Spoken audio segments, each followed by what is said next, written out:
Humbled and honored to be moderating this panel, especially since it also includes two of our Apollo astronauts, of course, a moonwalker, and then a member of the Apollo 13 crew. I was very young when Apollo 11 landed on the moon. I was 8 years old, but I remember that's when the dream started for me, looking up at the moon and realizing up there almost 250,000 miles away, two astronauts were getting to step those first steps on the moon. And that's what started my dream of wanting to become an astronaut myself. And of course, many of us, most of us in my generation, that's what inspired us to go on and become interested in space. And for some of us to go ahead and pursue careers in the space program and with NASA and the contractors. And so it was a very big event, very big program, Apollo, one that's going to be hard to follow, but I'm glad to see that we are working towards going back to the moon, hopefully sooner rather than later. So what I'd like to do is go ahead and introduce each panelist in alphabetical order, and then have each panelist, take maybe 5 minutes or so to make some remarks, and then we will begin a discussion. And hopefully, once we get through the folks that are here, then Kathy and Oleg will have joined, and we can bring them into the discussion as well. So I'd like to start with, by the way, audience members, go ahead and text in any questions you have. And as we go along with the discussion, I will go ahead and include your questions as relevant to the discussion. And then we'll have a general discussion at the end where I will try to get to as many of your questions as possible before we run out of time. So I'd first like to introduce Bonnie Dunbar. Bonnie, of course, is a veteran astronaut of 5 missions, 5 space shuttle missions, and she is currently with the Texas A&M University in the engineering department as the John and B. Slattery Chair in the Department of Aerospace Engineering. And her lab, Aerospace Human Systems Laboratory, they do research on human space systems like spacesuits and habitats and partial gravity fluid physics. Before that, she did a number of other things, including being the leader of the director of the Air and Space Museum over in Washington State. And she's also been elected to the National Academy of Engineering. So Bonnie, I'd like to invite you to please make a few remarks. Thank you very much, Leroy. Well, if we want to talk about history, and you were a young boy when we went to the moon, I was only 8 when Sputnik was launched. And that was a reality for me that was inspiring because I've been reading science fiction. I grew up on a pretty isolated farm. We've talked about inspiration, but that inspired me to actually go to University of Washington and pursue a career in engineering. And while I wanted to, at a very young age, go to the moon, that program ended, but I was very fortunate to be part of the space shuttle program, both in the development side and of course, eventually in flying. But the moon and the Apollo mission was extremely inspiring. And it also was part of the whole history of human exploration. We are explorers, and it's not just about getting there. It's about learning. It's about the science. It's about the engineering. And that continues today. So back in the university environment, we're trying to prepare that next generation that's going to help us explore and I don't use the word exploit, but to let us use the moon as a learning station, a base camp, a permanent base camp, so that we can move forward onto Mars and wherever we need to be. So I think the moon and returning to the moon is an incredibly important step for our civilization. It's been said that if the moon wasn't there, we'd have to invent it because it is so convenient. It allows us to test technologies and sciences that we need to move farther out. I will point out, and Texas A&M has always been a part of exploration.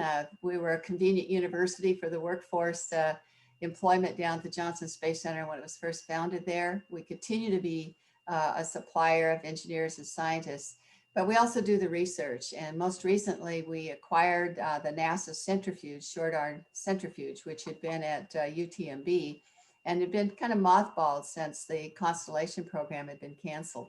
But we've built a building, we've invested about $1 million in a new building. We're reassembling the centrifuge for partial gravity research and hope to have it up and running by the beginning of the year. So I'm excited about returning to the moon and seeing the rest of the panel here. Thank you. All right, thank you, Bonnie. Looks like Fred Haise has not yet joined, and neither has Oleg Kotov. So we'll go ahead and move on to introducing Mike Lembeck. Mike, of course, has been to many ISMSs and always a welcome participant. Mike is a clinical associate professor in the aerospace engineering department at University of Illinois in Urbana-Champaign. Dr. Lembeck, he's got over 40 years of experience in commercial space and government contracting, and he was the requirements division director for the Exploration Systems Mission Directorate while he was at NASA headquarters. And during that time, he did lead the development of the requirements for the original Constellation and Orion program. Mike? Thanks, Leroy, and I'd be remiss if I didn't also thank Mr. Abbey for the opportunity and guidance and friendship over the years. So appreciate being here today. Wish I could be there in person with all of you. And, you know, I also bring greetings here from the cold north. Up here, we tend to use Greek letters for equations. And I'm glad to be away from the hurricanes, but we trade that for nice, frigid, cold weather in the winter. This week, I think we started off with some really good news from the SOFIA project, where it was discovered that there's water everywhere on the moon. And that kind of shows us how exploration, when new information comes in, can really change our way of thinking when something new drops off. And it also shows us how we need to be flexible when we're designing our exploration architectures so that we can pivot with such driving requirements and information that allows us to reassess how and where we want to explore. So from one perspective, that information really opens up a whole new moon for us in that in situ resources, water, could be available not only at the poles where we've sort of been driving to, but in more convenient areas like near the equator. And there's a lot of potentially significant advantages to being able to back away from the poles, if you will, at least in the early days of exploration. We get things for free like anytime return, which is important to astronauts' health in the event of a mishap or some sort of medical event. The ease of access also precludes perhaps the need for other infrastructure, such as gateways, in order to readily get to the surface in a short period of time. And the operations there are actually more Mars-like because there's night and day instead of the eternal daylight that we'd find down at the poles. So I'd say that this information now kind of brings back into the trade space a number of options for exploration of the moon. And I hope that we take the time to do that. The other big thing that's going to come out of being on the moon will be perhaps the identification of a G threshold for humans. If we find out that 1/6 G allows our human systems to operate more naturally, that's a good piece of news for us engineers because we can go off and design zero or partial G vehicles that will keep us humans more readily available for doing exploration tasks and you know, get around some of the mitigations we're having to deal with for zero G, some of which are open-ended, and we keep finding new things about the human body that doesn't really like zero G. So a partial G threshold for it would really be advantageous to find out. Finally, there's a lot of opportunities too. Like Bonnie, I teach here at the University of Illinois, and a lot of my students wonder if all of the good problems have already been solved. In fact, I think there's a gaping hole in the architecture today, at least it's one that's not talked about in the open. And that is if we are going to land multiple vehicles at a confluence point, somewhere near a base, let's say, you're going to have a lot of problems with damage to habitats and infrastructure, and even other landers already on the surface caused by the blast effects from the dust lifted off the surface by the lander exhaust. We saw that in Apollo 12, how it sandblasted the nearby Surveyor just a couple hundred yards away. So I tell my students that there are some multi-billion-dollar questions that have to be resolved. Either we're going to have to develop a transportation system for astronauts to move them from remote sites where we land back to the base.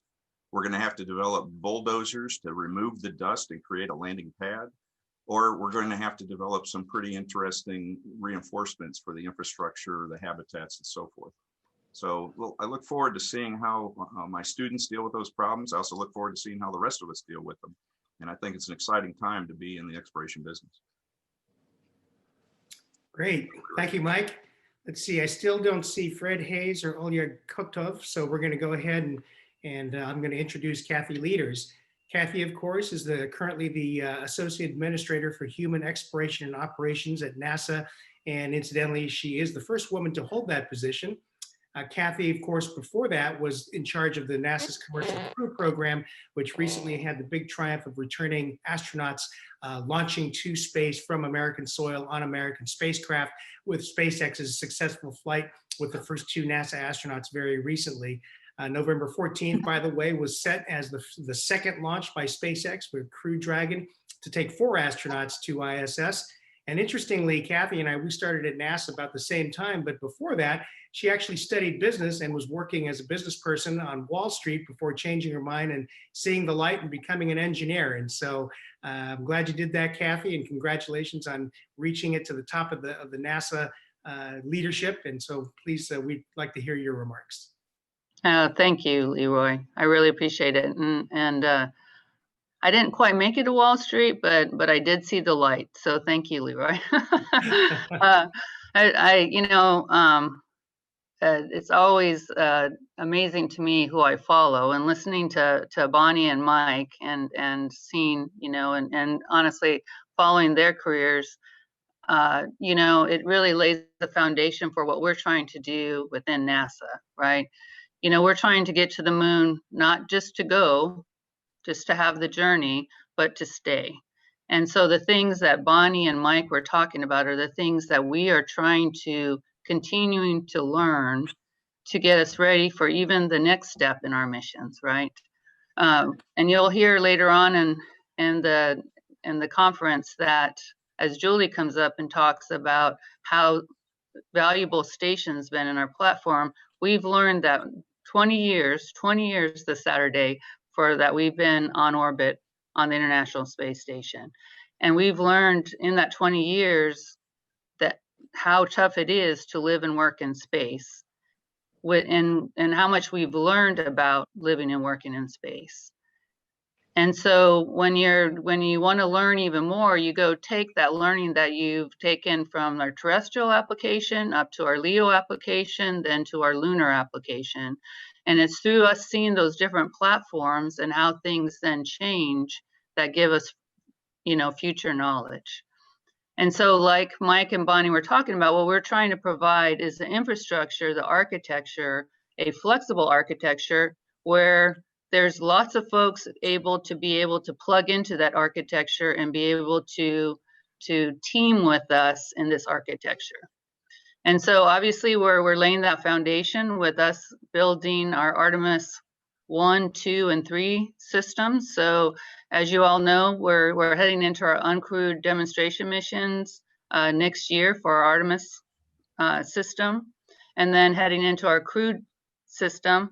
And then meanwhile, we're also laying the foundation of our lunar orbiting platform with Gateway, establishing our agreements with our international partners, another opportunity for teaming, and also working towards our awards for our human landing systems, another partnership opportunity with our industry partners.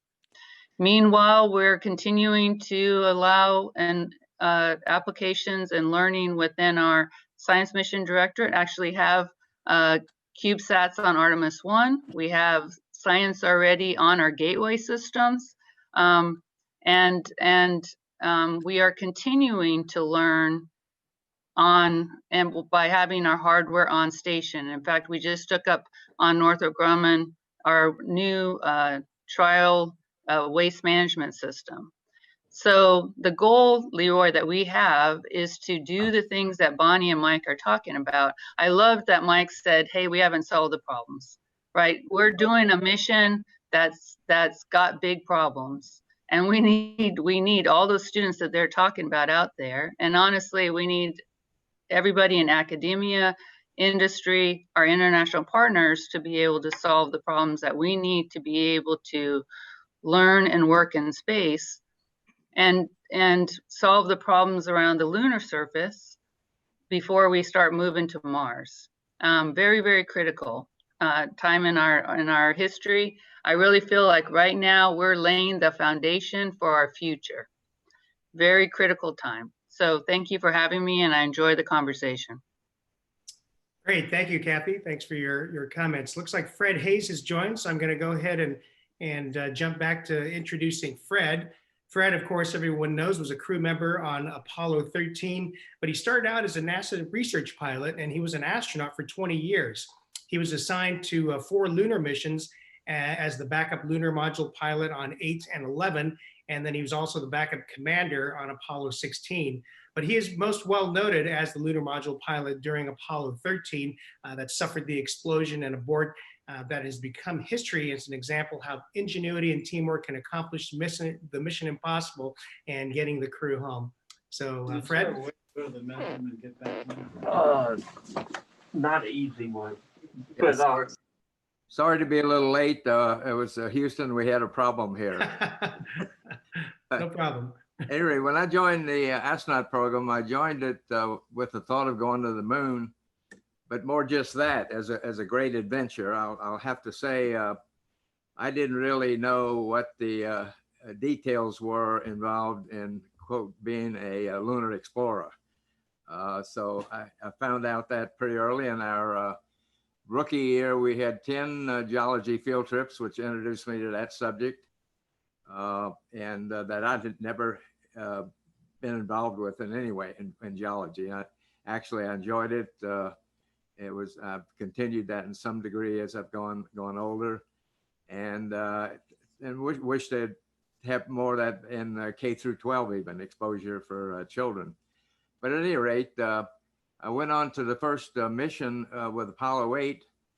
And about the only work, if you want to call it, toward exploration was working with a lunar scientist, Farouk Albaz, who worked with us a lot to develop this photo plan of targets to shoot while we would be orbiting, if we would be orbiting the moon, that's the Christmas time. I went on, of course, from there to Apollo 11. We only had fairly rudimentary this is going to be the first time you land, and 1 EVA was scheduled. As I recall, we only did one field geology trip out just to the west, east rather, of El Paso area.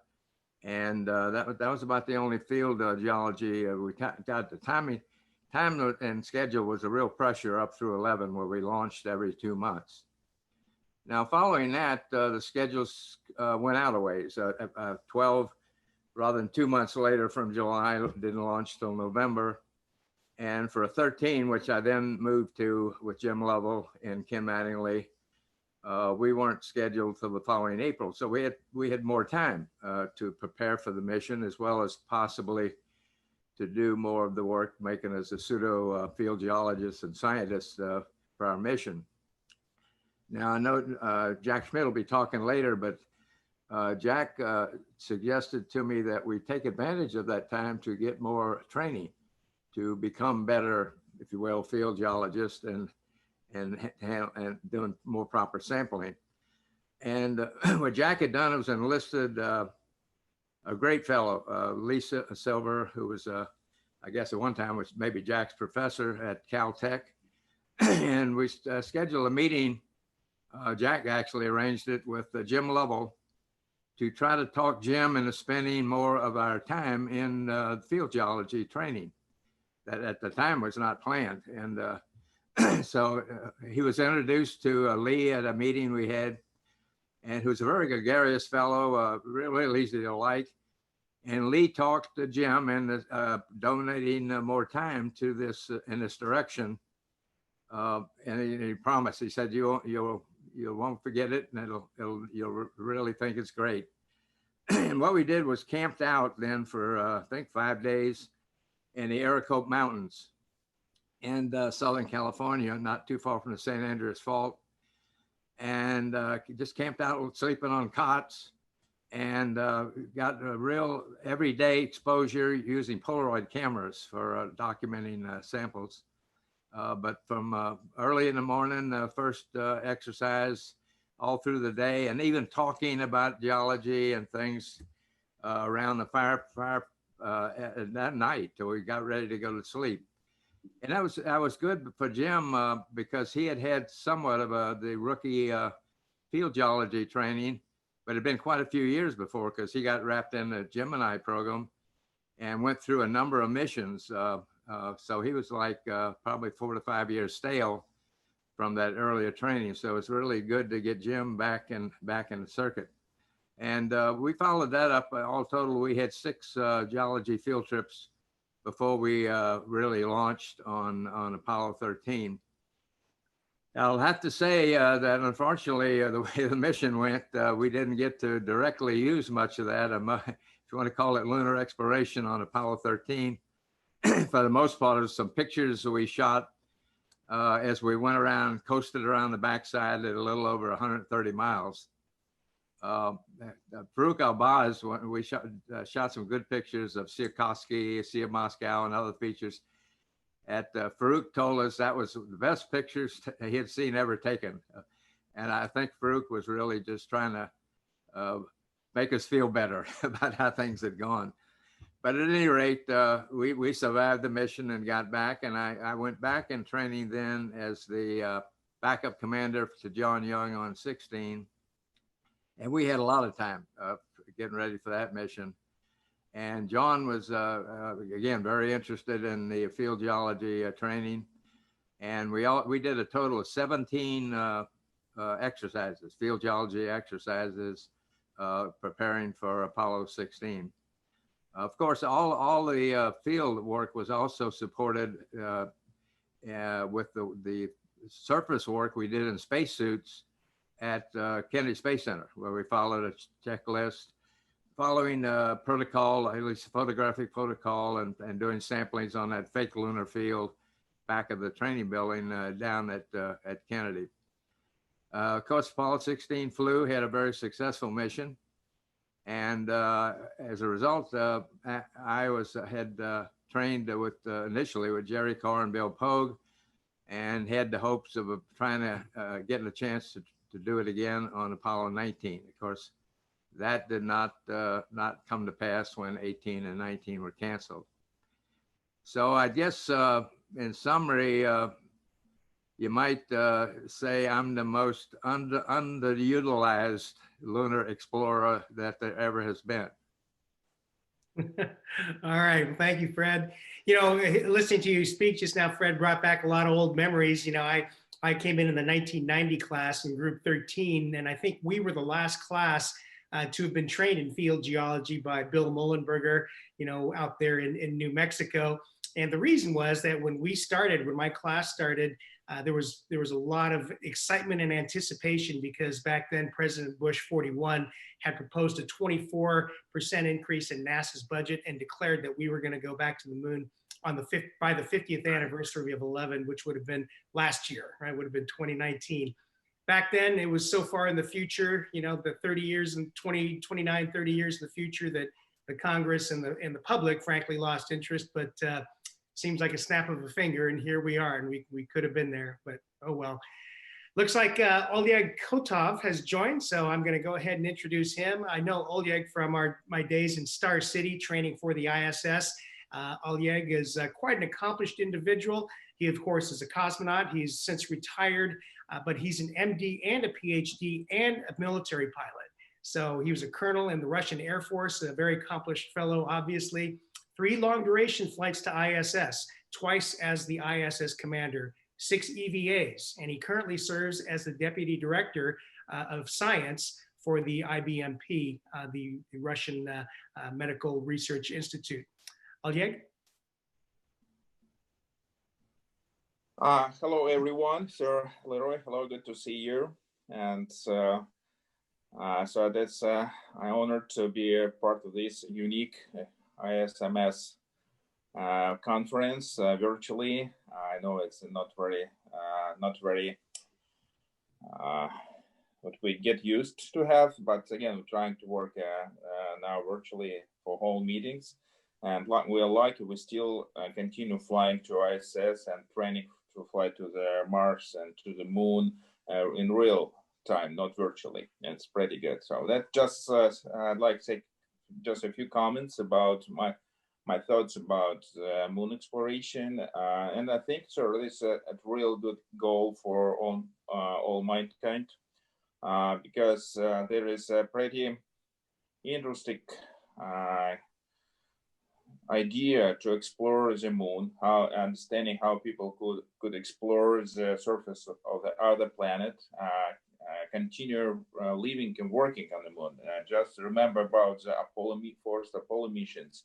They just have a first step on the surface of the moon. We now thinking about how to live there for a pretty long time and how to explore the moon surface and maybe to build a base on the surface and explore the what we have under the surface, any inside resources, what we can get there. And mostly in Russia and in Roscosmos, we're mostly understanding that's the moon exploration is like a test bed for deep space flight and how to explore the other planets. So again, sorry, I'm glad to be here and to talk with you. And again, I'm ready to discuss all topics we have during our session. Thank you, Leroy, and thank you for invitation me to participate in this meeting. Great, thank you. Yeah, great to see you too. Unfortunately, virtually, but good to see you nonetheless. So our next panelist is also a medical doctor. Dr. James Pattarini is an operational flight surgeon at NASA JSC and with a background in internal medicine and aerospace medicine. He served both as a prime crew surgeon for ISS missions as well as deputy crew surgeons for several expeditions. He was a member of the Star City Medical Support Group and has spent a lot of time out overseas there in Russia, in Star City and Moscow. He now serves as the program medical officer for the Human Landing System, the Lunar Gateway, and the XEMU, in addition to Artemis program support roles. Dr. Pattarini also provides support to the commercial crew, the Dragon launch and landing support, and as a console operator for the SpaceX mission that just happened in Hawthorne, California. So James, can we hear from you, please? Thanks very much for the kind intro, and I'm certainly humbled by the company here. Certainly feel like the odd man out, but I'll do my best. I'll say it's been an incredible fun time over the last year working on HLS. As was said before, it's an incredibly exciting time to be working on getting us back to the moon. There's quite a few things different about Artemis than the last time we went. And so I was hoping to use my time to maybe highlight just two of those as I've been working it on the medical side here at NASA JSC. The first one was when we decided we were going back. One of the first questions we got was, hey, we stood up in the lunar lander last time. Can we do that again for this new mission profile? And the answer is we weren't quite sure. So NASA is really good at setting really, I think, evidence-based human limits for human tolerance. When we looked, when we were tasked with this, we found out that we didn't actually have any limits within NASA literature on, hey, how much can we load people acceleration-wise in the positive GZ vector head to toe when they're standing? And so we had to derive those limits from scratch, even though we had done this once before. So first step of that, digging through the Apollo data, we do have heart rate data on 6 of our individuals, right? Our commanders who landed on the moon. So digging through that data, pulling that forward, and then reconstructing the acceleration profiles of the landers, both on descent and ascent from Apollo, was a really fun first step of that process. We've also got clearly a ton of data, as was said, from our Soyuz and shuttle missions, ISS post-flight data on orthostatic intolerance, right? And so we brought all that to bear. Things are a little bit different though, when we're talking about the Artemis profile compared to the Apollo one. For Apollo, our folks were going down to the surface of the moon after about 4.5 days of free flight in space. The longest, duration spent on the moon for Apollo was 75 hours-ish. And so when you think of the time of ascent, where that vehicle would be giving them those acceleration lows standing up on leaving the lunar surface, compared to what we're looking at for even our earliest Artemis missions, it's quite a bit different. So for Artemis, if we are using the lunar gateway, let's say we stay on the lunar gateway, we'd be talking about descending to the surface of the moon after 10 days in space, spending about 6.5 days there, and then coming back, around day 18, 17, 18. That puts it right around our longest shuttle mission in terms of duration. And we know from shuttle that orthostatic intolerance, both on reentry and then standing up after return to 1G, right, was a significant issue. And so that was fun to dig through, and we think we crafted some really knowably good limits. We are going to allow people to stand if designers decide to go that way. But we had to kind of reconstruct that from scratch. It's certainly new territory, even though we've done this once before. There's also some unique kind of occupant protection considerations, even in this partial gravity environment. Our new XEMU, which we're quite proud of, the EVA suit that we're going to be using for the moon, it's a significantly more massive than the Apollo suits. It's got a whole ton more mobility in a bunch of ways.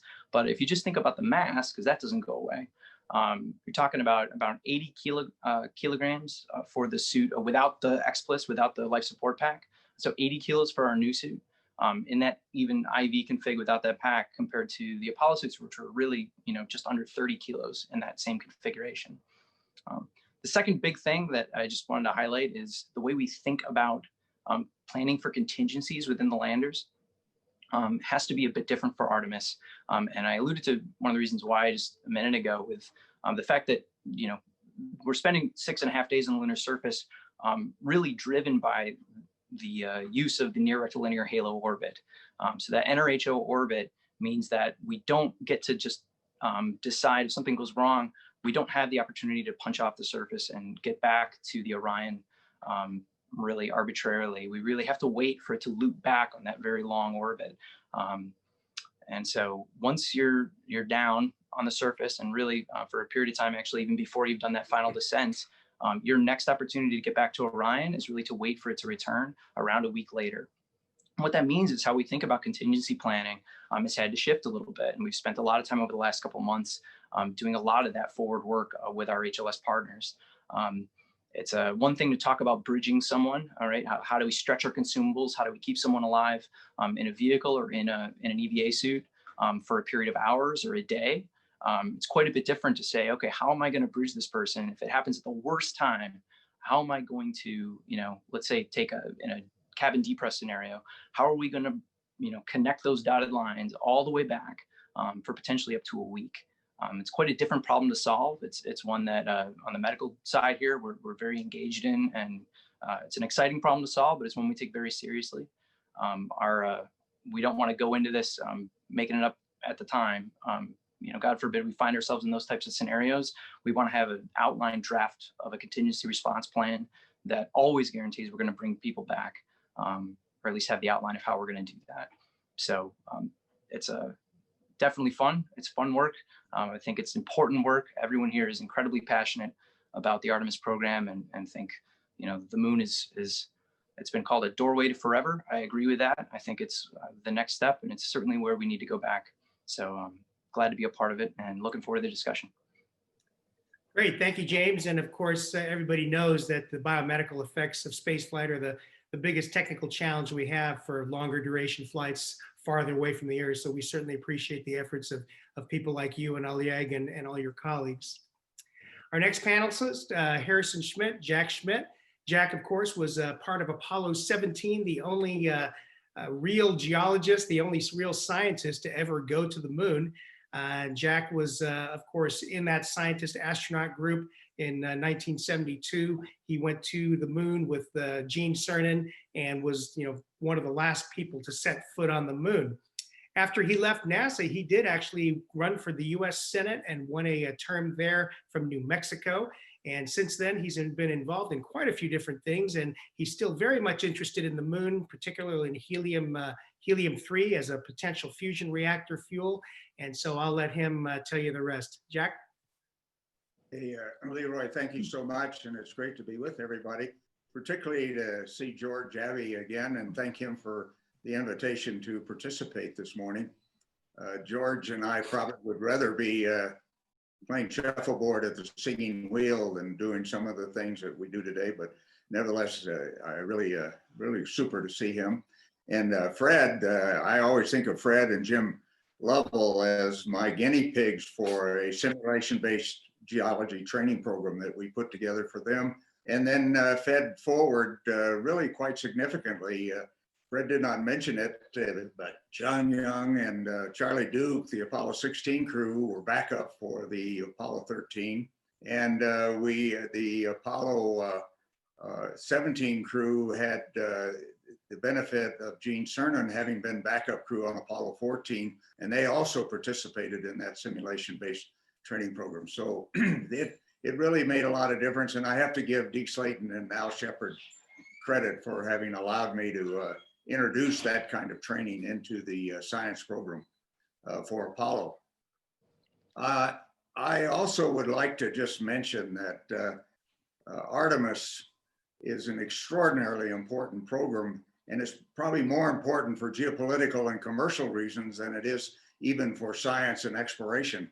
Even though that is important, as George Low said, if we're going to the moon, let's learn as much as we possibly can about it. And I have to give George Low a lot of credit for having made the Apollo spacecraft and enabled it, in a sense, to do exploration and actually allow missions 15, 16, and 17 to stay on the moon for the better part of 3 days.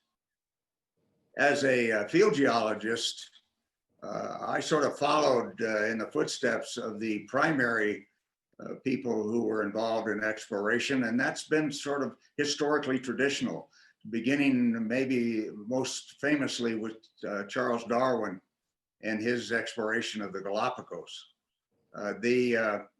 That followed through in the exploration of the American West.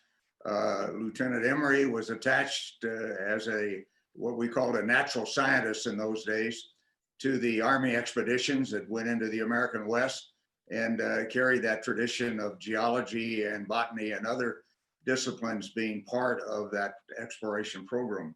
And then Powell, of course, explored the Grand Canyon after the Grand Canyon really was discovered in those earlier days. And the same thing happened up in the Yellowstone country in the exploration of following the Lewis and Clark expeditions into those areas. And I just followed in that tradition as being a field geologist, as well as an astronaut and jet pilot and helicopter pilot, which was necessary for Apollo, and I think actually necessary for everybody. I think it's a very important part of working in space is to learn to have confidence in yourself and in the machines that you operate. I would add also that the exploration that's going to be made possible ultimately by the Artemis technology will add significantly to our understanding, not just of the moon, but increasingly, as I work with the lunar samples and the data that's come back from Apollo and the more recent remote sensing missions, it's also going to add to our understanding of the early history of the Earth, a history in which life was beginning on this planet.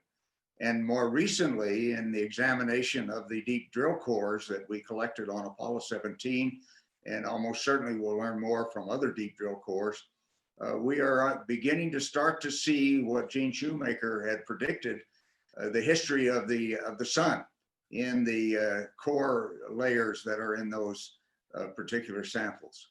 So exploration is going to be a very important part of Artemis, but I would say there are more important implications to the future for Artemis besides exploration. I hope field geologists are included on every crew now. We've been to the moon before. We now can really do the exploration and the science, and having a field geologist there with the experience to pull out what is important and what may not be important is the fundamental part of exploration that I think we as field geologists provide. I look forward to comments. I've already enjoyed those that people have made and the questions from people who are watching. Great, thank you, Jack. Well, we look forward to having you in the discussion as well. Our last panelist is certainly not least, last but not least, Bill Shepard. Shep, as we all know him. Shep was one of the first astronauts I met when I arrived at NASA all those years ago. And Shep was the guy that kind of told me more often than not at the outpost over a can of Coors, what was important, what was really going on. And one of the things he told me is, you know, Bill, of course, or Shep was a member of the class. I believe he came up with the nickname of the '84 class, which were the Maggots. And there's a whole story behind that. And he told me that it was important to pick the right nickname for our class, our astronaut class. So I came up with Hairballs because we were the 13th astronaut group, and the grossest thing I could think of associated with a black cat was a hairball. And he said, you'll find members of your class, about half of them will find that morally repugnant to have such a disgusting name, but in the ensuing years, they will come to embrace and remember that they were the ones that were proponents of the name. And he was absolutely right about that and many other things about NASA. So to get more formal about this, Bill, of course, Shep was a Navy SEAL. He did a lot of things that I'm sure he can't really talk about. In fact, during his interview, he became famous by when he was asked, what unique qualities do you bring to the program? He said, well, I can kill a man with my bare hands. He flew several space shuttle missions, and he was also the commander of the very first crew of the International Space Station, Expedition 1. Let's see, Bill also, since leaving NASA, has continued to work with the SEALs, helping to develop special equipment and other things to support SEAL missions. And I'll let Bill fill in the rest. Shep? Hey, Leroy, and the rest of the panel, good morning. I'm actually at Rice today, looking for everybody else, but happy to do this on a video link. I probably am not the greatest expert to talk about lunar exploration, but I do think there's some important points to be made, principally coming from my experience. I worked, thanks to George and many others, I worked for about 8 years on the space station program, on the ground, in the engineering and the management teams, and then on the first expedition with Sergei and Yuri, and that was great. But some of the things that were takeaways from ISS as a program, I think are going to be very important for lunar exploration. The first one is we were faced with a lot of complex systems, many different parts built by tens of contractors, international partners, and tying that all together and having 3 people able to understand all of it was really a challenge. I think we're hopefully doing better now with Artemis and some of the programs that are aimed at the moon, but it's still a large issue to have a small number of people able to comprehend and do everything. And you can say, well, okay, we've got computers and automation to do all that, and that's fine, but there will be days where the ground's not going to be there for you, and we have to plan for those contingencies. Another thing that was really important in space station that came to us mostly from the Russian segment was their legacy of how they design and build things. They've got lots of redundancy, lots of ways to get a particular thing to happen if the primary system doesn't perform as expected. They like their hardware and their software to be simple, and I think there's some real virtue in that. I don't think we embrace that enough at NASA, and certainly not in the US aerospace culture. We have a penchant. If we can spend many millions of dollars to make the last little bit of performance out of a system, we do it. I don't think that serves us well on these expeditionary enterprises. Going to kind of the history of kind of my era of being astronaut candidates and astronauts, we were all products of the Cold War in a sense. And for Harrison Schmitt, I was almost going to be part of the Frogman recovery crew for Apollo 17, but something came up. I had to go do something else. So we could have met on opposite sides of the hatch a long time ago, but it just didn't happen.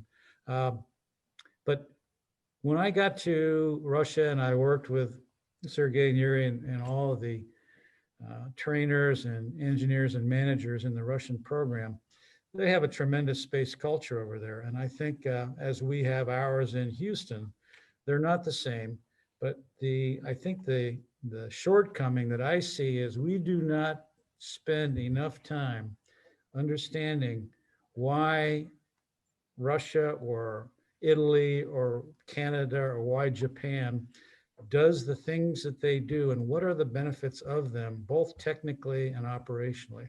I really think this is a weak point going forward that we ought to pay attention to. Going back to the moon, great. I think our goal to do that should be to make our presence on the moon not only long-standing, but also self-sustaining. And what do we do to do that? We've got to have means to create large amounts of electrical power. We're not going to get there with the solar or chemical technologies we have now. We've got to do something else. Radiation is going to be a huge issue. But I think Mike brought up making a lunar bulldozer to get the launch or the landing pad ready.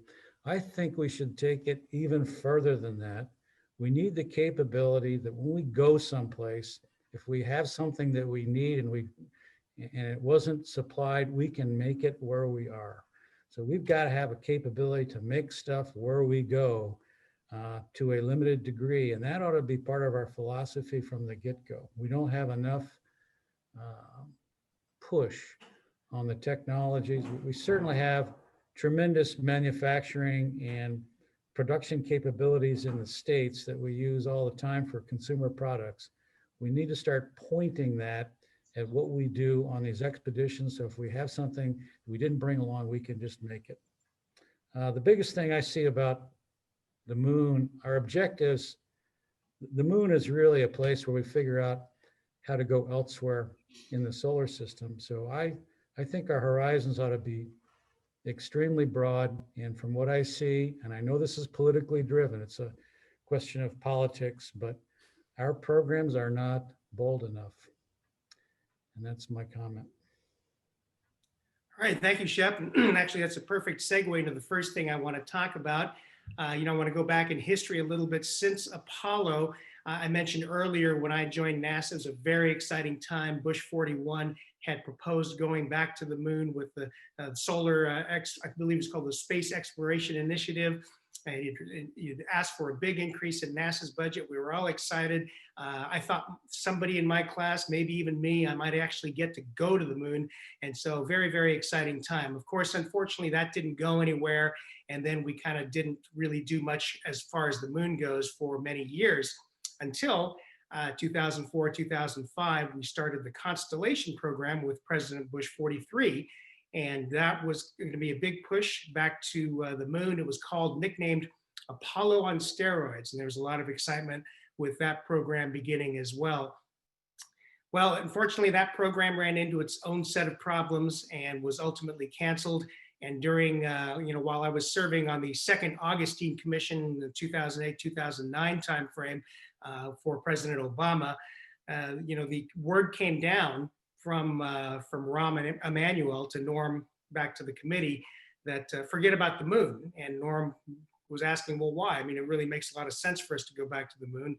And the current answer from Rahm Emanuel was, forget about the moon. That's Bush's program. We're not doing that. So we abandoned the moon.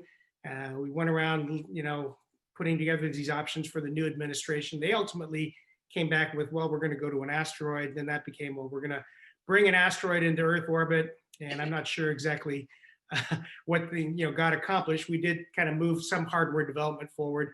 And then with President Trump, of course, he had to pivot back to the moon. And that was, again, a lot of excitement going on there with the emphasis on a moon program. And so here we are.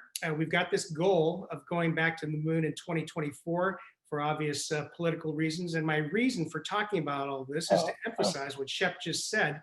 All decisions are based on politics. And so, Kathy, I'm going to put you on the spot a little bit, with President Trump and his adversarial relationship with the Democrat-controlled Congress.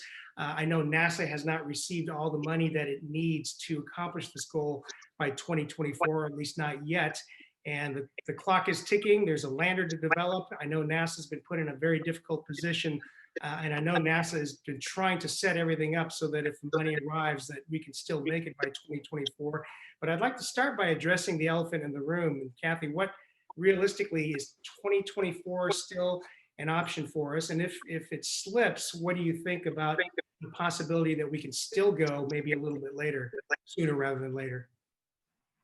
So we all know that I've been developing and building hardware for, directly for 12 years now, Leroy. And what I've learned is, when we started building cargo vehicles, our goal was 2010, and we flew in 2011.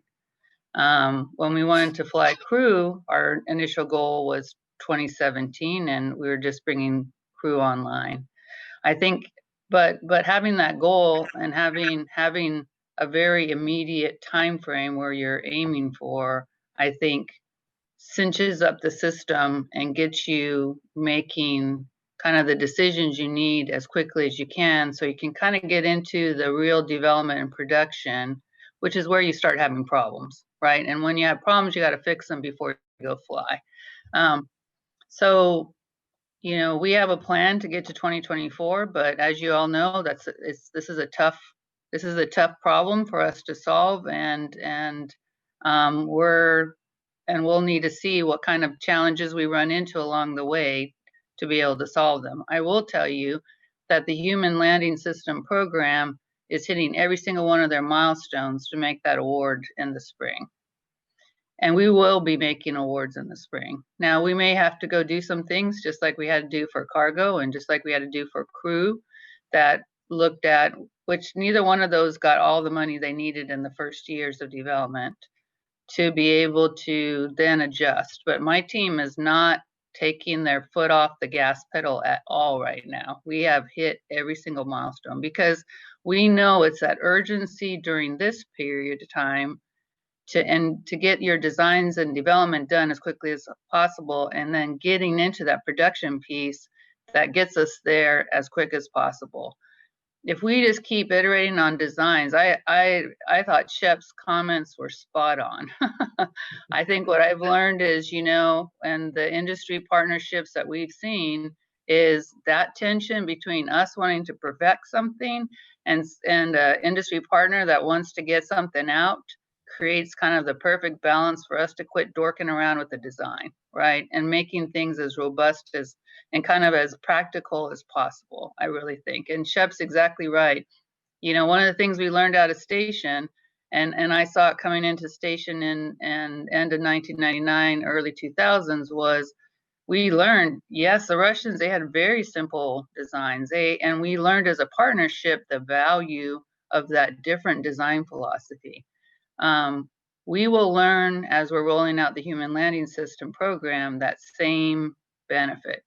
The other great thing I think that's helped us too is that, you know, Jim Bridenstine, I think, has done a good job over the last 2.5 years of really establishing bipartisan support.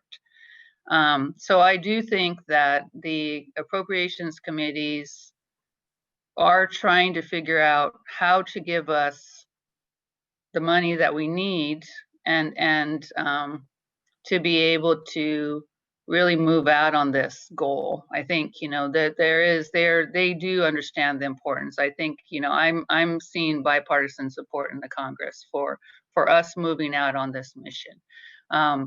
And so, you know, one of the reasons we want to get our proposals in, we want to understand really what amount of money we will need. And then, you know, part of my job and our job is to go have that negotiation with Congress, right? And to go make it happen. Great, thanks, Kathy. Well, that's reassuring. And I have to agree with you. I think Jim Bridenstine has done a great job working both sides of the aisle in Congress, very much like James Webb did during the original Apollo program. So I wanted to ask, you know, Jack and Fred, you guys were there during the Apollo program. You participated, you flew on Apollo spacecraft. You knew what was going on back then. You knew the feeling that was there. And you know, Apollo, of course, was not meant to be a sustainable program. It was, hey, let's get to the moon first and get people back safely and show that we can do it several times. Now with, you know, the 2024 goal has been criticized as being a kind of a piece of showmanship, and it's going to delay and interfere with a sustainable program. And I wanted to get your take on how important is it to have that big impact, you know, of going back to the moon sooner rather than later, and, you know, trying to do both a quick dash back to the moon as well as a sustainable program. Is it a distraction or is it really important? Well, if you want me to go ahead, please. Yeah. Just my experience from Apollo is that the critical element for Apollo in staying on schedule was a management reserve. And it's been very difficult for NASA to have a management reserve so that you could keep schedule when you run into those unknown problems that that takes some additional funding in order to solve. We were able to do that in Apollo because Jim Webb actually told Congress that it was going to cost $16 billion in those year dollars to accomplish the Kennedy challenge. And that gave us almost 100% management reserve. Now we used it all because we ran into a variety of unknown problems. We just didn't know how to do it precisely in those days. I think we clearly know how to do it today. And so 100% management reserve would be excessive, but you still need a management reserve in order to deal with those unkunks, the unknown unknowns. And we found that out with the trying to get the space shuttle off the launch pad too. We were building a milestone fence in front of that accomplishment because we had to slip schedule and slip milestones in order to solve those problems we didn't know were going to come up. So now that's probably wishful thinking to think that the Office of Management and Budget and the Congress would provide, say, a 30% management reserve, but it would be essential, I think, to maintaining schedule. The other thing I would say is that the Artemis plan right now is very ambitious, and for a lander to land in the polar regions, that's a real challenge. And it may be that in order to maintain that 2024 schedule, you may pull back a little bit and do a little bit more like what we did with Apollo, is work out all the kinks in a simpler landing area and then take on that challenge of landing in the polar regions. We'll just see how that all works out. We just don't know today.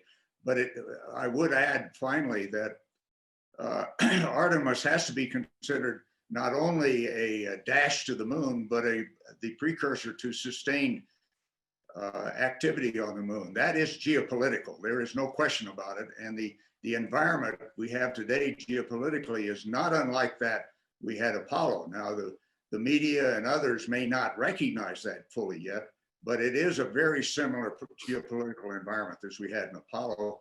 But it doesn't mean that we won't do good exploration, that we won't do the other things that are important in space, but we have to keep our eye on the ball, and that's a geopolitical ball more than anything else. Absolutely, absolutely agree. Fred, do you have any comments on that? Well, the only thing I can add is kind of what Bill was talking about. I had a 4-year period when Grumman won the contract on early space station Freedom. I ran the system engineering integration contract during that period for Grumman. And there certainly was a lot of this, I call it wasted motion of redesigning. We went through at least 2.5 restructurings of the program. And of course, unlike Apollo, it was underfunded in some degree from the start. But you had the iterations, even like what right now is going on, I guess, this continuing resolution. If you have a program plan laid out, that again causes a stutter step and worrying how you're going to handle it whenever you're going to get out of that situation and be able to move on. So during those 4 years, we really had a difficult time getting out of what you call phase B into phase C, where you're really going to go build something. So we generated lots of paper. It's very, very frustrating in what was going on through the congressional committees and iterations that they caused, which I don't think they understood. Basically, if you do that, if you have a program plan that's even fairly reasonable, and you iterate it that way, is you're gonna drive the cost. There's no way around it, and not make progress. But I agree also that you got to have that goal. You got to have some goal to keep people focused on, and keep them to the grindstone. Try to achieve what you can achieve. And incidentally, I'm writing a book, and the chapter on Space Station Freedom is called "My Time in Purgatory." Yeah. Okay. So yeah, I hear what you guys are saying. It's good to have that shorter term goal to keep people excited and make an impact and keep the momentum going for the more sustainable program. Would any of the other panelists like to weigh in on this before we change topics? I don't see any audience questions on this topic. So yeah, go ahead, Shep.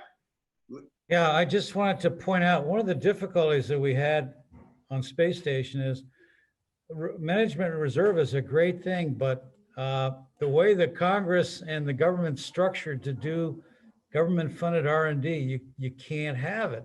This is all something that is dependent on the ability of the administrator and the other people on Capitol Hill to get you more money when you need it. And you cannot park 15% of your total cost as something that you don't know exactly what you're going to spend it on.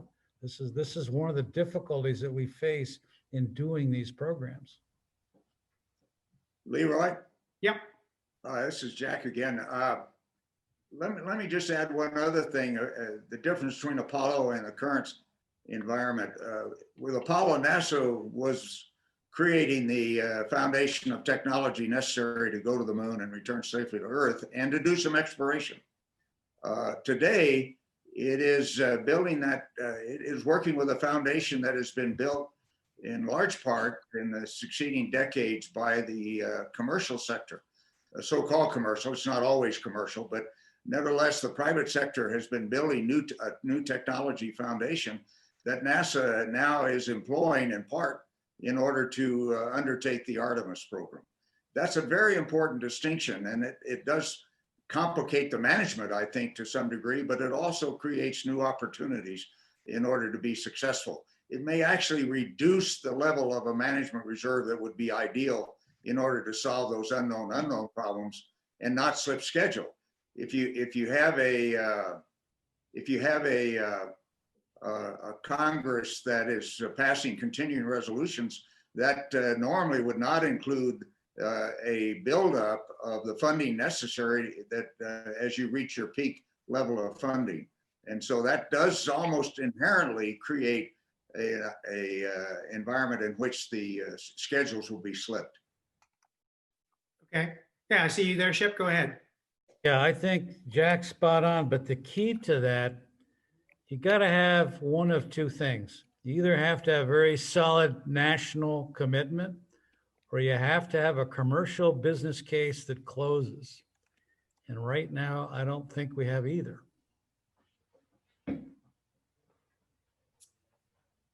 Okay, let's see. I think Rusty Schweikert has a question. Let's see. I think he's going to type it in, or maybe he's raising his hand. If he's raising his hand, I'm not sure what to do about it. See, Rusty, can you go ahead and type your question in? It's already up here, he says. Okay, let's see. Okay, what Rusty's asking, okay, what, if anything, has been going on in the legal regime that will be used as we begin to establish permanent or even semi-permanent bases on the moon? Clearly, some will be international bases, but unless there is some prior agreement precluding it, there will also likely be national facilities. A serious consideration being given, and if so, in what form, to utilizing an Antarctic governance model for future off-Earth surface bases. And of course, the European Space Agency has been talking about this lunar community, and it's a great idea, although I'm not sure they've come up with much money for it. Does anyone on the panel, I'm not sure any of us are qualified to comment on this, but if does anyone on the panel, would anyone on the panel like to comment on Rusty's question? This is Jack again. The administration has been taking steps to make sure that the U.S. citizens at least have a workable legal regime in which they have surety of tenure, particularly for commercial operations on the moon. It is much more difficult to get an international agreement on that, as we found out again and again.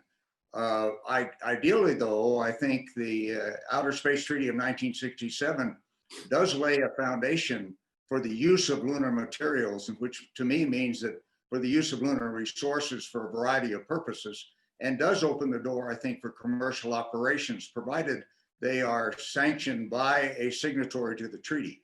So I think we do have an initial foundation on which a legal regime for the development of lunar resources exists. Certainly, it is not quite clear yet that a commercial entity would believe that they have security of tenure if they do find a business case that closes, as Shep has said.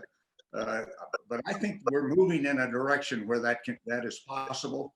And it is even possible to have a multilateral treaty of some kind or agreement of some kind that at least has like-minded nations participating in the same kind of legal regime. Whether you can get a total international agreement or not at any time in the foreseeable future, I think is problematic. So Leroy, can I jump in? Sorry. Sure. Hey, so, this has been a challenge. I mean, one of the reasons why it's good to have a challenging goal like this is it kind of forces everybody to see that we've got to solve a problem in the short term, right? And so it is why we've been working on the Artemis Accords. We made the announcement that we have gotten, I think it's now 6 countries to get to agreement on the Artemis Accords. It's also why we went out and did the regolith purchase. We actually did an RFP to go buy a certain amount of regolith and be able to not deliver it back to us, but to be able to show that you have accomplished it. Low dollar purchase of materials, but we wanted to start kind of pushing the framework, because when you start creating a problem in these particular areas, it forces everybody to start realizing there's a gap here and how we need to go solve this from an international partnership perspective. So I think by us having this mission and this goal, we are starting to kind of push the boundaries and once again create an immediate problem so that people know that we can't be spending 15 years addressing it. These are things that we've got to figure out now how to address for us to be able to go work it out. I know after working with the State Department, those treaty folks, I think, are still using quills. I'm not sure they have computers over there yet. So just we've got to create immediacy for us to understand that we need to have framework for us to be able to operate. Thank you. Leroy, if I could say a word, maybe not on the legal side. I'm sorry, go ahead. Go ahead. Go ahead, James. Oh, no, not on the legal side, but I had to smile here in Antarctica brought up as a potential model to look for. And I can't speak to the legal piece of it, but I will say that, I can think of no better analog than how we have slowly settled and increased our human presence in Antarctica. We send, as you know, our astronauts down there to participate in the Antarctic search for meteorites. And there's a good reason to do that. If you look at over a half century or more, how we started with, individual kind of hit and fade expeditions and then slowly built up to, continuous, crewed presence at McMurdo Station. And then eventually Amundsen Scott down at the South Pole. When I look at that South Pole station, I have never seen a more austere environment. I don't think you're going to find one here on Earth. But that's a place that, we maintain around, 365 days, there's people there. We have a resupply cadence that's very similar to what we observe for ISS operations. And I'd imagine we would adopt for a permanent lunar presence. You look at the footprint there even, and, never fewer than 25, 50 people ish, flexing up to a couple of hundred in the summer. That is, to me, when I think of where we should be and how we should be thinking about the moon, over the next couple of decades and what we should get to me, Amundsen Scott at the South Pole Station is exactly the model. So I'm encouraged anytime I hear someone bring that up. Great. Okay. In the interest of time, everybody, thank you for typing in your questions. I promise I'll do my best to get to you. I'd like to shift gears a little bit and talk about the international and commercial aspects of a lunar program. And of course, we know from the space station the benefits of international cooperation and just how that has really worked out well. We know from the commercial crew program how much more nimble some of these companies are, and with NASA assistance, they can get there and get things done safely and reliably. And so I want to actually bring in, ask Mike Lembeck to comment on the commercial side, and then I'm going to ask Oleg to comment on the international side. So, Mike. Well, I'll start off by probably saying something a little controversial in that I don't think there is anything that's really commercial about space yet. There's a different contracting method in order to more efficiently get space hardware and systems and services out the door. But in general, one example I think kind of carries the day for this. if you took lead from the surface of the Earth and you took it to the space station and you met Merlin the magician there, and you took it up in a dragon, you can carry about 3,000 kilos up. Merlin turns it into gold, precious metal, brings it back down to Earth. How much money do you think you would make on that round trip? Well, it turns out at today's price of gold, you'd be still losing about $28 million.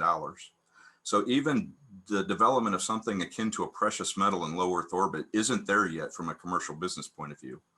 But there are markets, and the markets for services more efficiently delivered to enable exploration, to enable other things that we want to do are there. And it's just going to be finding things that are very unique, where we'll actually build a complete business case around them. And there are a couple of things like fiber optics that can be built in zero gravity. That's the only place right now, apparently, we can get high-speed fiber. Some pharmaceuticals. But in general, until we get to the point where our base gets a little past the austerity of Antarctica, and we have Lembeck's pub on the moon, where all of the international folks come in, share stories. Eventually that bar's got to clean up. So you're going to need paper towel to clean the bar. Well, I'm going to get that at the Walmart down the street. And the kid stocking the paper towel at the Walmart wants to go see a movie. That's when an economic development process can start to occur. But we're far away from that at this point in time.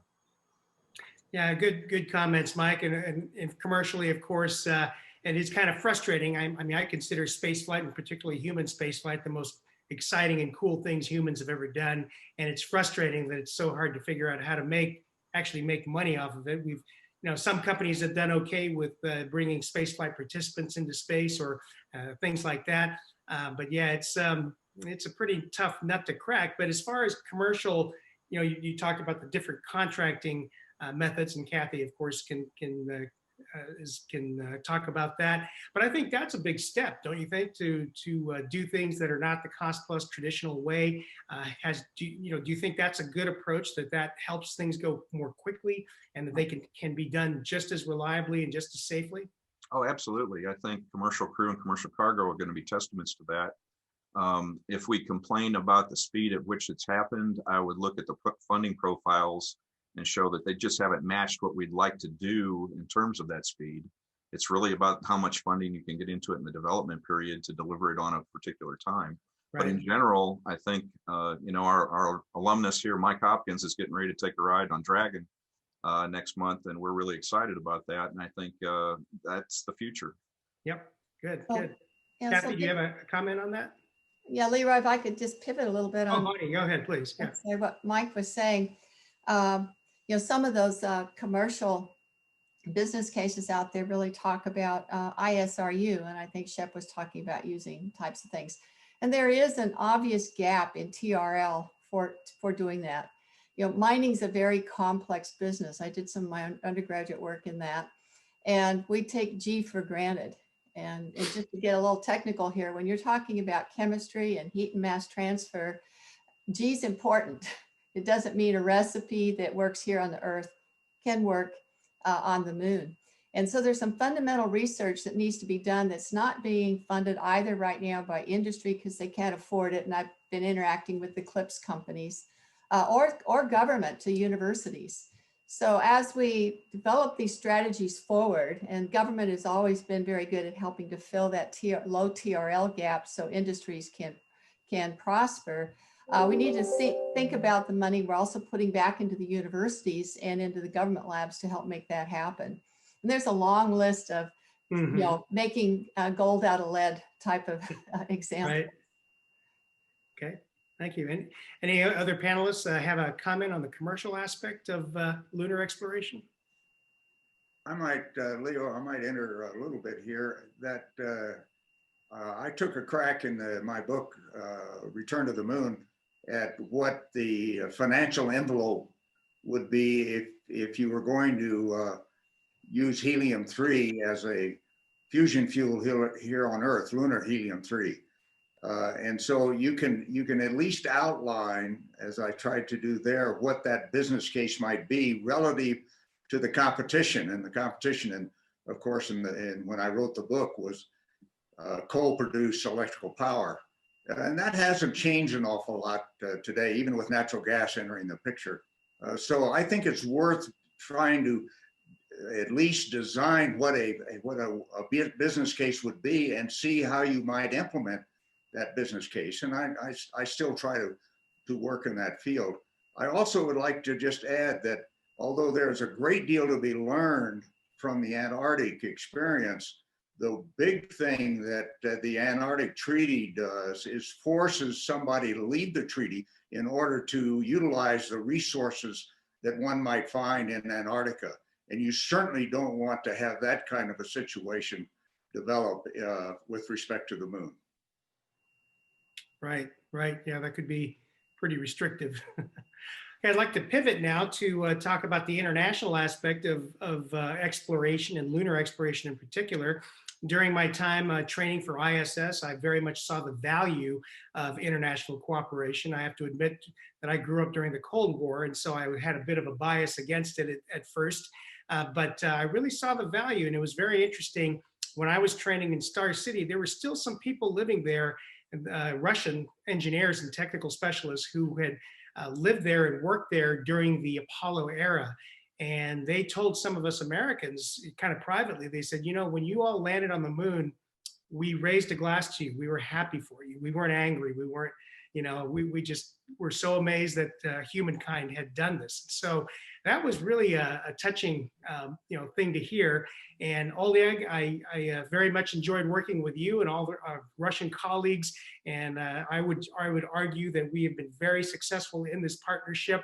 I'm not sure exactly why it doesn't seem as Russia is as much into the lunar exploration part as they have been on ISS. And what do you see, Oleg, as the possibilities of Russia becoming more involved in an international lunar effort? Yeah, all right. Leroy, so that's it's a pretty big issue about the participation in Russia and Roscosmos and international moon exploration. But again, no doubts there is this project like a moon exploration should be international. It should be done in collaboration because no way to do it efficiently independently. And we're all understanding, having the great experience of ISS age. The ISS is the most sufficient project we had in space exploration before and now. So that's my idea. So is the only weak point in current international exploration is that how to say their space program, the moon exploration space program, leads now by NASA, but the NASA space program is very under the impact from political issues. Any Congress, president battle some ideas, and we had experience that for the last 10 years, the NASA space exploration path changed significantly from one president to another.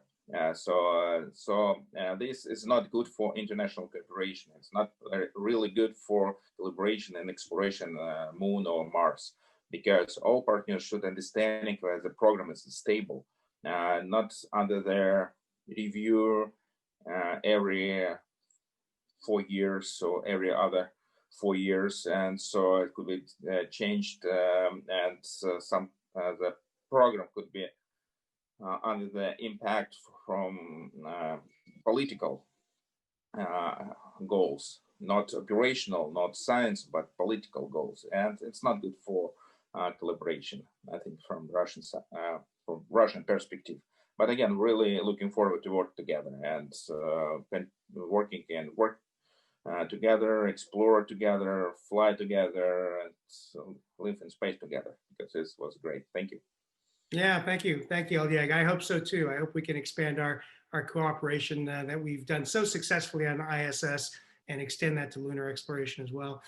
Bonnie and Shep, you've both spent a lot of time in Star City. Do you guys, either of you, have a comment on this? Yeah, Bonnie, let me jump in for a second because I want to follow what Oleg said. When the initiative, which George Abbey played a large role in, to bring the Russians into the space station partnership, there were many sucking teeth sounds in Houston about whether or not that was a good idea. But I think the 20 years that we've seen have proved that it was a great idea. And I think most Americans probably don't realize that without the international partnership and particularly the Russian contribution, we would not have had a space station program. Right. Well, I'll just comment that I was very fortunate, along with Norm Thacker, to be the first crew over on phase 1.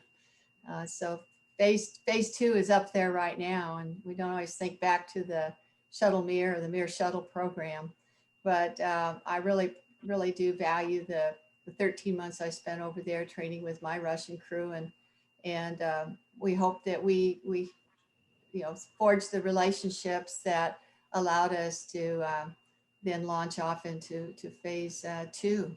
So I hope we can continue with the international collaborations and relationships that we have. It is really true that when you're in space, you're one crew. And, Right. We used to share our experiences. And if I could just share one with, I think Salajan is on the out in the audience, but I remember that, and I may have remembered this incorrectly, but I grew up on a ranch, and we were talking about growing up, and I grew up, pretty isolated, and looked at the sky and looked at the contrails, riding my horse and saying, that's where I want to be. And I don't know if Salajan said horse or camel, but it was pretty similar. And we grew up on opposite sides of the earth, but with the same aspirations and dreams. So I Absolutely. hope we can Yeah, continue. and of course, I flew with Salajan on Expedition 10. I thought of Salajan, if you're listening, I thought of you the other day when my son asked me to make plov, and I think I did a pretty good job. I'm sure it was not as good as yours, but it was pretty good. Quickly, I'm going to kind of shift gears. I'm going to stay with you, Bonnie and Shep. The moon is a test bed. In my mind, it makes perfect sense to go to the moon as a precursor to going to Mars, because that's where you're going to develop and test your hardware. I've heard from a lot of other people, including other astronauts, that say we don't need to do that. Phooey, we can do it in vacuum chambers on the Earth. We can do it in the Atacama Desert. We can do this, we can do that. We can bypass the moon altogether. How important is it to use a more realistic environment like the moon? In my mind, reduced gravity, has some atmosphere, reduced atmosphere, a lot of dust, although the dust is a little different. How important, Shep, you've spent a lot of time in a lot of different fields that, out in the pointy end of the spear that we haven't. And so I think, and Bonnie, you do the research on this, developing new suits and habitats. So I'd like to hear each of your viewpoints on how important is it to use the moon as an actual test bed? Well, if I might, we grow up in engineering with G as a constant, right? It's always 1, but it's really an acceleration.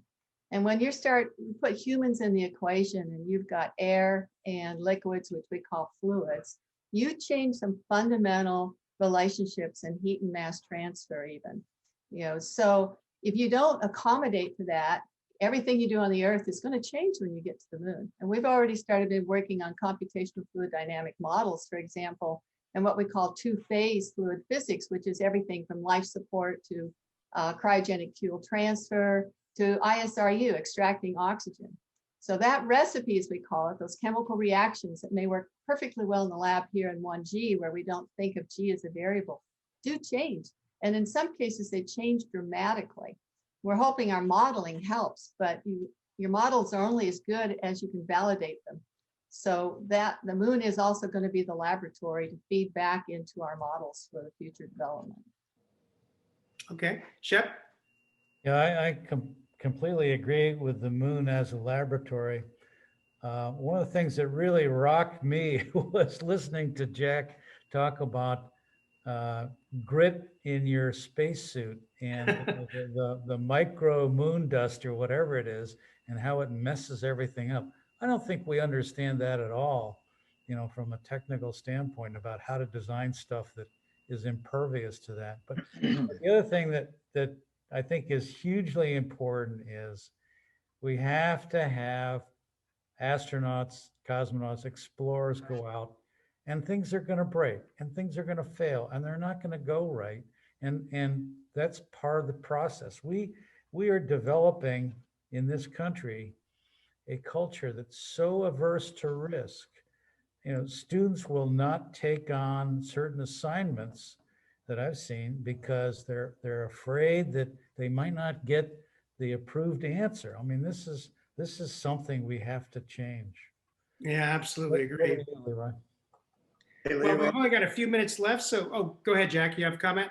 No, I would just add, we tend to talk about the moon as a test bed for hardware. I think it's even more important as a test bed for operations. Oh, yeah, Mars is absolutely. Yes. Mars is going to be very difficult. You've got communication issues, radiation issues, and things like that. And those kind of things can be worked in the vicinity of the moon 3 days away, rather than waiting until you get to Mars. I would emphasize operations as much as I would emphasize hardware.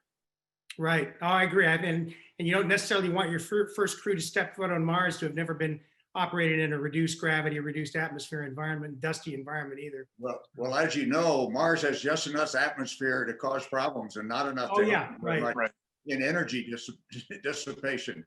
But I think more, maybe even greater is the issue of how does the Earth interact with a crew that's going to be autonomous, pretty much autonomous on Mars.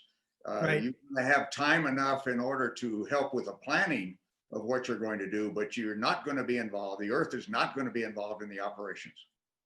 Right. Absolutely. Okay, I think we Hey, just got a Leroy? few minutes left. I'm going to try to address some of the audience questions here. Let's see. There have been a couple of questions about funding. Okay, we've got this big pandemic on, a lot of funding going towards that. What is the best argument to Congress that we as taxpayers can make for funding a moon program? I'll leave it wide open. Who wants to jump into that? China. Okay. Yeah, go ahead, Jack. That's the geopolitical challenge. Yeah, because they're going to go whether we go or not. Is that? Right. Yep. Yeah, they are, and they're committed. I mean, I've seen their program firsthand, and they're serious about a long-term program. And you can bet at some point they are going to land their astronauts on the moon. Let's see. There's another one. So there's a question from George. I think it's for you, James, and maybe you, Oleg. You know, there are a lot of changes in the immune system, a lot of secretion of stress hormones. And how important is the ISS, and how is the ISS trying to address some of these preventable, you know, what kind of countermeasures are we developing to try to address some of these issues? So it's a great question. It's funny, we spent all this time talking about the moon as a test bed, and really, you know, we're about to celebrate 20 years of International Space Station manned crewed operations, and you cannot undersell how much we have learned about the human body and what happens to the human thanks to the ISS. I think we're prepared to go back to the moon, really only because of what we learned over the last couple of decades, and to go in a sustainable way where, you know, very quickly we're going to step out these missions from 6.5 days to 27, and then hopefully open-ended.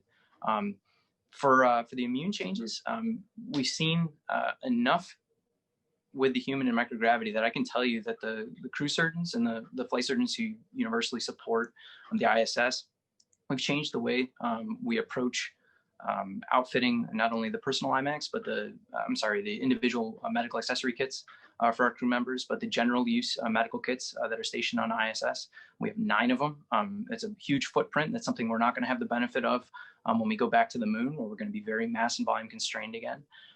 But I think, again, what we learned really only, it raises new questions about whether all that's still going to be true when now we move from a microgravity environment, which is all we've had experience with since Apollo, and now take these same individuals, some of them hopefully, and then put them in a 1.6G environment. Right. We've gotten very used to dermatological issues on ISS being kind of perpetual issues for a good subset of our astronaut population.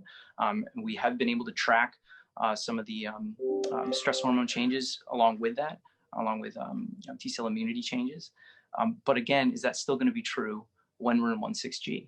I think, I could wax on this for a while. I'd say my personal opinion is 1.6G is an awful lot closer to 0 than it is to 1. So while it's definitely new territory and we're going to learn a lot more, and I think the lunar dust that was raises a whole other set of dermatological issues we're probably going to have to deal with. At the same time, I'm prepared for the vascular, SANS issues, and then also immunological issues to follow us there. And I think that's what we need to be prepared for. as we move out from the moon and then onto Mars. Yeah. You know, I always say the best thing you can do for my crew, if you're concerned about radiation, if you're concerned about immunological changes, vascular changes, the best thing you can do for my crew, get them there faster. So I hope that as we, you know, right now are laser focused on the moon, I'm hoping that what comes out of that is a new suite of tools that are going to bring us to Mars and answer some of these questions for us. Okay, thanks. Shep, you had a quick comment? Yeah, I just wanted to double down on David Warden's question about how do we convince Congress this is all worth doing. I think you got to see it as, well, certainly the basis of this is the electorate. We have to have a public that's aware of what's going on in space and why it's important. If you roll that back far enough, it's an educational problem, and it may take decades to reverse the course that we're on now and create rabid interest in space exploration and going back to the moon and Mars. But that's what we got to do. Great. Well, I'd like to thank all the panelists and all the audience. I'm sorry, audience, that I didn't get to all of your questions, but only 2 and some seconds late, and I'm going to pitch it back to George, and thank you again, everyone, for participating. Thank you, Leroy. Great job. Thank you. So let's see, do we all quit out of this link now and go back to another one? Yeah, we'll go back to a panel, our next panel, which is maximizing the use of the space station. Okay, all right. Thanks, everyone.